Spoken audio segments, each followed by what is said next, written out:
Doctor K V വിശ്വനാഥന് medical വിദ്യാഭ്യാസ വകുപ്പ് ഡയറക്ടറായി സ്ഥിര നിയമനം.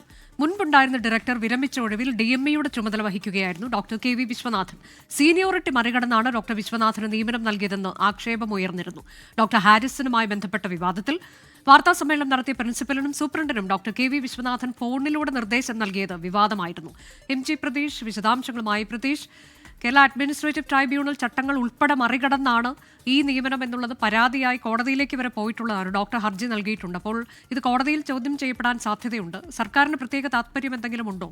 എന്താണ് മനസ്സിലാക്കാനായത്? അനുജ, തിരുവനന്തപുരം മെഡിക്കൽ കോളേജിലെ സർജറി വിഭാഗം പ്രൊഫസറായിരുന്നു ഡോക്ടർ കെ വി വിശ്വനാഥൻ. നേരത്തെ ഉണ്ടായിരുന്ന മെഡിക്കൽ വിദ്യാഭ്യാസ ഡയറക്ടർ ഡോക്ടർ തോമസ് മാത്യു വിരമിച്ച ഒഴിവിലേക്കാണ് ഇൻചാർജായി കെ വി വിശ്വനാഥനെ DME ആയി ഇൻചാർജ് എന്ന ചുമതലയിൽ കൊണ്ടുവരുന്നത്.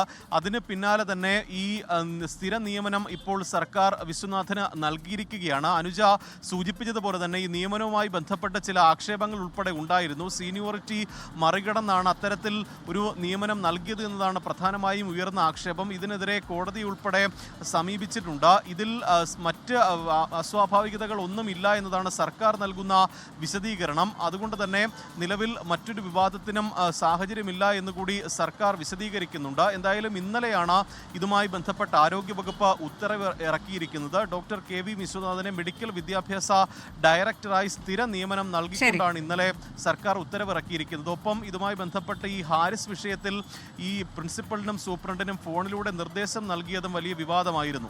അതെ, താൻ തന്നെയാണ് നിർദ്ദേശം നൽകിയതെന്ന് പിന്നീട് അന്ന് DMEയുടെ ചുമതല വഹിച്ചിരുന്ന ഡോക്ടർ കെ വി വിശ്വനാഥൻ പറയുകയും ചെയ്തു. അദ്ദേഹത്തിന് മെഡിക്കൽ വിദ്യാഭ്യാസ ഡയറക്ടറായി സ്ഥിര നിയമനം നൽകിയിരിക്കുകയാണ് സർക്കാർ. ലോകത്തെവിടെയായാലും ഏത് സമയത്തും 24 വാർത്തകളും ഓഗ്മെന്റഡ് റിയാലിറ്റി പാക്കേജുകളും എക്സ്പ്ലെയിനറുകളും വിശദമായി കാണാൻ ഞങ്ങളുടെ YouTube ചാനൽ നിങ്ങൾക്ക് സബ്സ്ക്രൈബ് ചെയ്യാം.